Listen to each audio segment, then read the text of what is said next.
Darwin's initial step into the complex world of evolution, many other scientists have developed their own theories and lines of evidence for evolution. As a refresher, Darwin explained how natural selection and descent with modification show that all species and creatures have a common ancestor. Hardy Weinberg was born in Germany in December 1862 and studied medicine, receiving an MD. He ran a large practice as a gynecologist and obstetrician. He is best known for his discovery of the Hardy-Weinberg equilibrium principle. This principle describes the unchanging frequency of alleles and genotypes in a stable, idealized population. In this population, we assume that there are no mechanisms of evolution, thus providing a baseline to compare, monitor, and differentiate factors that change these populations.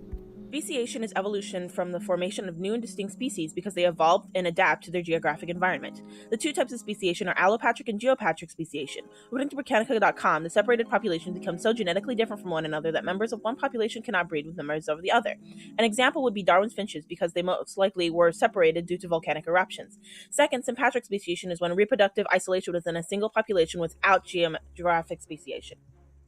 According to the University of Utah, fossil records show that the oldest cell on Earth are prokaryotic. They evolved using cyanobacteria to eventually make their own food using CO2 and energy, which later evolved into oxygen-breathing life forms.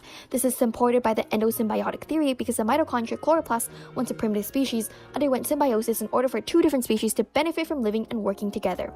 Today, the mitochondria and chloroplasts have evolved and became dependent on the cell. In fact, there's a double membrane surrounding the mitochondria and chloroplast, then further each cell was ingested as a host. NCBI.gov summarizes that through billions of years of prokaryotic evolution, the eukaryotic cells finally developed from single cells to unicellular cells. An example of this is E. coli to amoeba protis. On the other end of the spectrum, cells have shown evolution through genetic disorders explained by the textbook. For instance, cells have shown how sickle cell anemia affects carriers and how these disorders may carry on.